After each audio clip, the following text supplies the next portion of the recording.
여러분 혹시 이렇게 생각하시나요? 내가 은행에 돈을 맡기면 그 돈은 금고 속에 그대로 보관되어 있다고. 하지만 그건 착각입니다. 은행은 돈을 보관하는 곳이 아니라 돈을 만드는 곳입니다.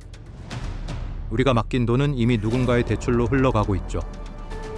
은행은 금고가 아니라 돈을 찍어내는 공장. 그리고 세상은 그 공장들이 만든 신용의 세계 위에 세워져 있습니다. 이 과정을 숫자로 볼까요? 당신이 A은행에 100만 원을 저축했습니다. 은행은 법적으로 그중 10%, 즉 10만 원만 지급준비금으로 남겨두고 나머지 90만 원을 다른 사람에게 빌려줍니다. 신기하게도 예금자 통장에는 여전히 100만 원이 찍혀 있고 대출자의 통장에도 90만 원이 새로 생겼습니다. 이 90만 원이 또 다른 예금이 되어 다시 대출되면 81만 원, 72만 원, 65만 원 이런 식으로 계속 반복되죠. 결국 처음에 100만 원이 343만 원이 됩니다. 이게 바로 신용창조라는 시스템이에요. 은행은 돈을 찍어내는 공장이다. 돈의 반대말은 빚이 아니라 돈 그 자체가 빚이다. 우리가 쓰는 돈은 사실 종이와 잉크가 아닙니다. 그건 신용, 즉 갚을 수 있다는 믿음으로 만들어진 약속이에요. 누군가의 예금은 다른 누군가의 대출로 생기고 그 대출은 또 다른 누군가의 소득이 됩니다. 그래서 이 믿음이 유지될 땐 경제가 돌아가지만 신용이 무너지면 돈 자체가 사라집니다. 이걸 가장 극적으로 보여준 게 바로 2008년 금융위기죠. 2008년 미국의 서브프라임 사태. 미즈로 세운 신용이 무너지는 순간 은행이 문을 닫고 주식이 폭락하고 실업자가 쏟아졌습니다. Why? 돈은 종이가 아니라 신용이었기 때문입니다. 신용이 사라지면 돈도 사라집니다. 이게 바로 우리가 살아가는 세상의 가장 취약한 진실입니다. 개인도 기업도 정부도 예외가 없습니다.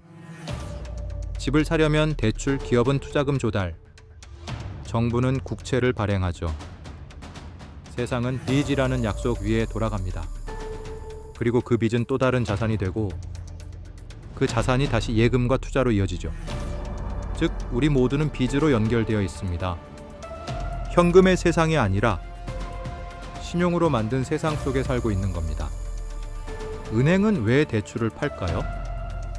이자는 바로 리스크 프리미엄, 위험의 대가이기 때문입니다. 예금자에겐 3%를 주고 대출자에겐 10%를 받습니다.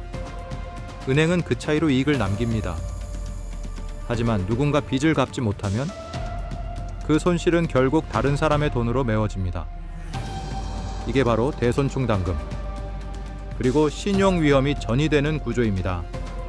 결국 빚은 은행의 상품이자 우리의 부담이죠.